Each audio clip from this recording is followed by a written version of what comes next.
ఈరోజు బైబిల్ మాట. యెహోవా నీ శరణుజొచ్చి ఉన్నాను, నన్నెన్నడూ సిగ్గుపడనియ్యకుము. నీ నీతిని బట్టి నన్ను రక్షింపుము.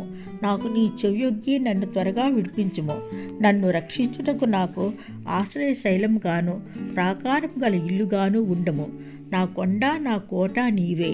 నీ నామమును బట్టి త్రోవ చూపి నన్ను నడిపించుము. నా ఆశ్రయదుర్గం నీవే. నన్ను చిక్కించుకుంటకై శత్రువులు రహస్యముగా ఒడ్డిన వల్లో నుండి నన్ను తప్పించుము. నా ఆత్మని నీ చేతికి అప్పగించుచున్నాను.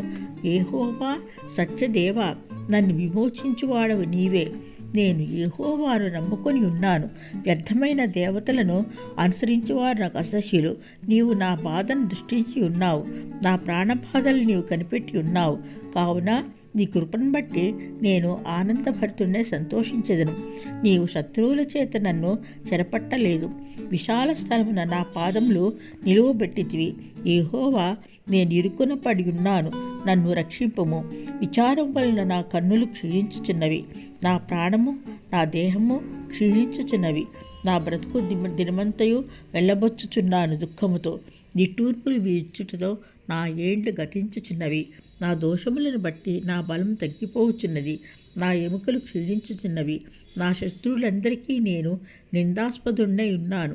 నా పొరుగువారికి విచార కారణంగా ఉన్నాను. నా నెలవరులకు భీకరుడై ఉన్నాను. వీధిలో నన్ను చూచువారు నా ఎదుటి నుండి పారిపోవుదురు. మరణమై స్మరణకు రాకున్న వాని వలె మరువబడితిని. ఓటికుండ వంటి వాడనైతిని. అనేకులు నా మీద దురాలోచనలు చేయుచున్నారు. నాకు ప్రాణహాని చేయుటకు యోచించున్నారు.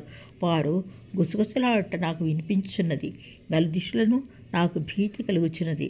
యెహోవా, నీ యందు నమ్మిక ఉంచి ఉన్నాను. నీవే నా దేవుడవని నేను అనుకుంటున్నాను. నా కాలగతులు నీ వశములో ఉన్నవి. నా శత్రువుల చేతిలో నుండి నన్ను రక్షింపుము. నన్ను తరువారి నుండి నన్ను రక్షింపుము. నీ సేవకుని మీద నీ ముఖకాంతి ప్రకాశింపజేయము. నీ కృపచేత నన్ను రక్షింపుము. యెహోవా, నేను మొరపెట్టి ఉన్నాను, నన్ను సిగ్గును అందనీయకుము. ఆమెన్. కీర్తనలు 31వ అధ్యాయము కొన్ని వచనములు.